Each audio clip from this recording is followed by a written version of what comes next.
ఇస్తే మనం ఒక లెవెల్కి వచ్చాము. ఉద్యోగాలు భర్తీ చేయాలి, చదువుకోవాలి, హాస్టల్ పెట్టాలి, గురుకులాలు పెట్టాలి. ఆ దశ అయిపోయింది.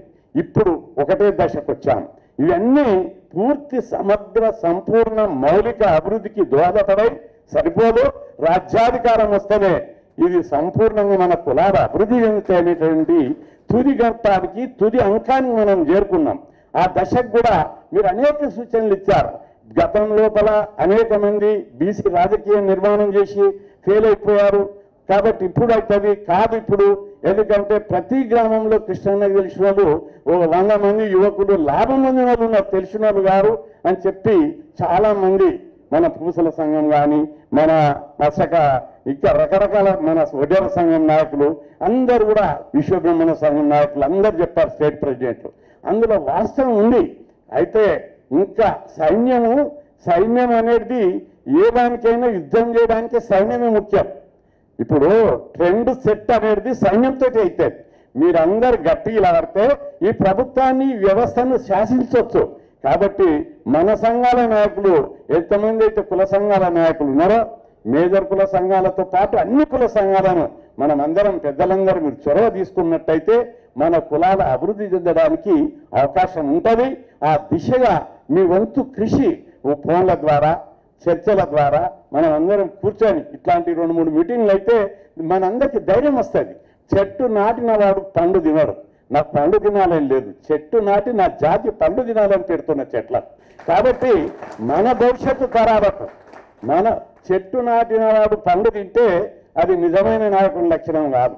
పండ్లు భవిష్యత్ తరాలకు అందాలని నేను ఇవన్నీ ఈ జాతికి చైతన్యం చేయాలని ఈ జాతిని పేద కులాలను అందరినీ అభివృద్ధి చేయాలని పెట్టాను. అయితే చెట్టు పెంచవలసినటువంటి బాధ్యత కూడా ఉన్నది. చెట్టును నాట్యము, చెట్టును గాలికి వదలొద్దు, దాన్ని మంచి ఫలదీకరణ చెంది ఆ పండు వాసి ఆ పండు అందరికీ చెందాలనేది మన అందరి అభిప్రాయం. కాబట్టి ఖచ్చితంగా దానికి కంచె నాడదాం, దానికి నిర్మాణం చేద్దాం, పండు తీద్దాం, మన వాళ్ళకు పండు తిరటట్టు చేద్దాం. అందుకే తప్పనిసరి మీరు అనుకున్నట్టుగా మనం అందరం ఇప్పుడు ఒక మ్యాచ్యూర్డ్ ఒక మంచి టైం వచ్చిందని నేను కూడా భావిస్తున్నా. కాకపోతే ఎప్పుడు కొత్త సవాళ్ళు ఎదురవుతున్నాయి. ఎప్పుడు మనం ఒకటి చేద్దామంటే కొత్త సవాళ్ళు ఎదురవుతుంది, ఇంకోటి చేద్దామంటే కొత్త సవాళ్ళు ఎదురుతున్నాయి. కాబట్టి ఆ దిశగా సీరియస్గానే మీరు ఇచ్చినటువంటి సూచనలు అభిప్రాయాలను తప్పనిసరి సీరియస్గానే ఆలోచిస్తున్నాం. ఒక 3-4 సిట్టింగ్ల లోపల మనం కంక్లూజన్కి వస్తామని చెప్పి మీరు ఇచ్చే ధైర్యాన్ని మనం ఇచ్చే ఆలోచనలను మనం ముందుకు తీసుకుపోయేది ఒకరు కాదు, ఇది సమిష్టి నాయకత్వం మనందరినీ తోటే ముందుకు తీసుకుపోవాలని చెప్పి కోరుకుంటూ మరి మనకు ఈరోజు బీసీల బంధు పథకాన్ని ప్రభుత్వం రాష్ట్ర ప్రభుత్వం పెట్టాలని చెప్పేటటువంటి దాని మీద ఖచ్చితంగా తెగించి పోరాడదాం. ఉద్యమ కార్యక్రమం అందరితోటి మాట్లాడి డేట్ ఇస్తా, ధర్నాలు దీక్షాలతోటి ప్రజలందరూ కూడా రావడానికి సిద్ధంగా ఉన్నారు. ఫోన్ చేస్తే డేట్ ఇవ్వమంటున్నారు. మనం డేట్ ఇవ్వకుండా చాలా చోట్ల దీక్షలు చేస్తున్నారు, ధర్నాలు చేస్తున్నారు, కార్యక్రమాలు చేస్తున్నారు. మొన్న జడ్చర్ల దీక్షలు చేసిర్రు, అదేవిధంగా నిర్మల దీక్షలు చేస్తున్నారు. ప్రతి చోట మనం పిలిపివ్వకుండా కూడా వాళ్ళు కార్యక్రమాలు, దీక్షలు, ధర్నాలు, బుట్టలు ఇవన్నీ చేస్తున్నారు. కాబట్టి ఇప్పుడు ప్రజా ఉద్యమం వచ్చింది. గతంలో ఏ విధంగా అయితే రిజర్వేషన్ల అనుకూల ఉద్యమం, వ్యతిరేక ఉద్యమాలు వచ్చినాయో అదేవిధంగా ఇప్పుడు 10 లక్షల రూపాయల కోసం కూడా బాగా ప్రజల లోపల నాంతుంది, ఫైర్ అవుతున్నారు. కాబట్టి దాన్ని మనం అందుకోవలసినటువంటి అవసరం ఉన్నదని కూడా మన కుల సంఘాల పెద్దలందరికీ కూడా చెప్తున్నా. మీరందరూ ఇనిషియేటివ్ తీసుకొని మనం ప్రజల అభిప్రాయాలకు తగ్గట్టు ఈ ఉద్యమాన్ని ముందుకు తీసుకుపోవాలని చెప్పి ఈ సందర్భంగా నేను కోరుకుంటున్నాను. ఇంకా మేజర్ డిమాండ్ మీరు అందరూ చూశారు. ఢిల్లీకి పోయాం, ప్రతిపక్షాలను కలిశాం, మంత్రులను కలిశాం. ఇక కరోనా ఉన్న సమస్యలు ఉన్నా, కలవడానికి ఇబ్బందులున్నా కూడా చాలా మందిని కలిసి మన సమస్య మీద తీవ్రంగా తెస్తే మొన్న పోగానే మనమందరం 27% రిజర్వేషన్లు నీట్లో ఒకటి సాధించాం.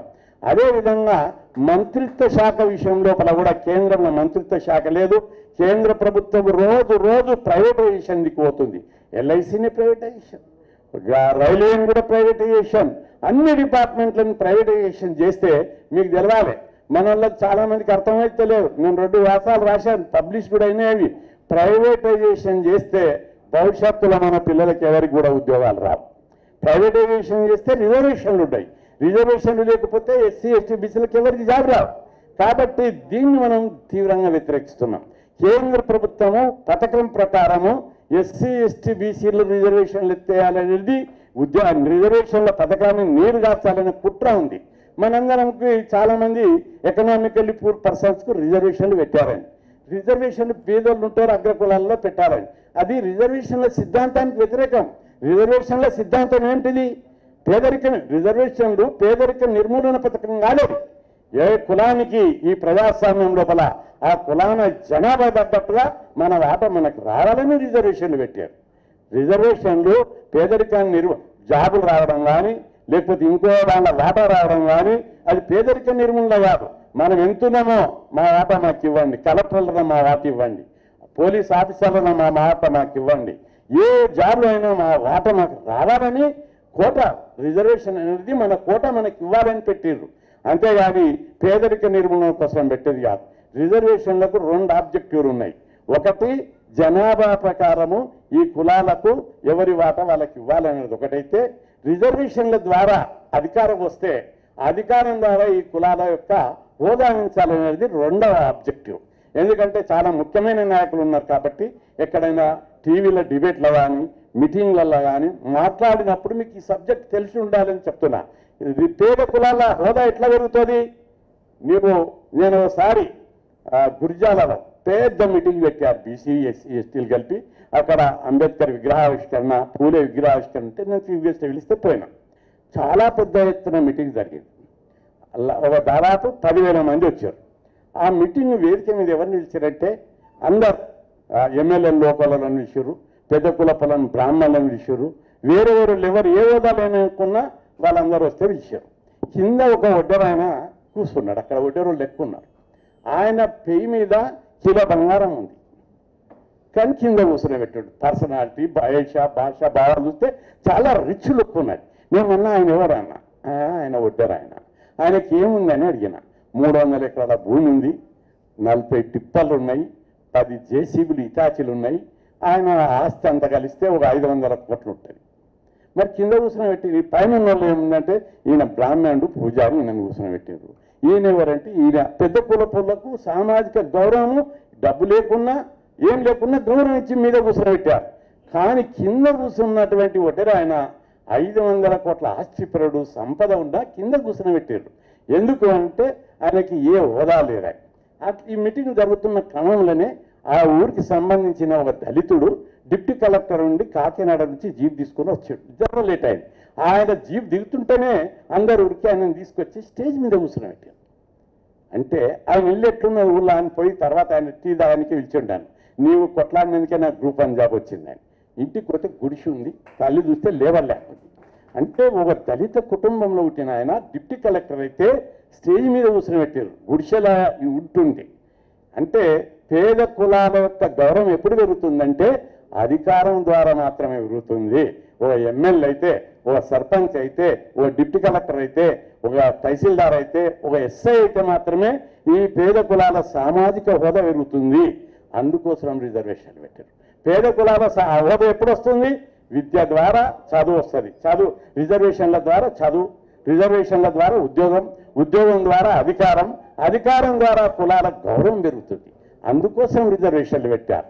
సమాన ప్రాతినిధ్యం, జనాభా ప్రకారం ప్రాతినిధ్యం, అధికారం ద్వారా ఈ కులాల గౌరవం పెంచడమే రిజర్వేషన్ల లక్ష్యం. కానీ పేదరిక నిర్మూలన కాదనే విషయాన్ని మీరు గుర్తుపెట్టుకోవాలి. అందుకే నేను దాని సుప్రీంకోర్టులో ఎకనామికల్లీ పూర్ పర్సన్స్కి ఎట్లా రిజర్వేషన్లు పెడతామని చెప్పి ఛాలెంజ్ చేసి సుప్రీంకోర్టులో కేసు నడుస్తుంది. ఇప్పుడు అందరు భయపడ్డారు.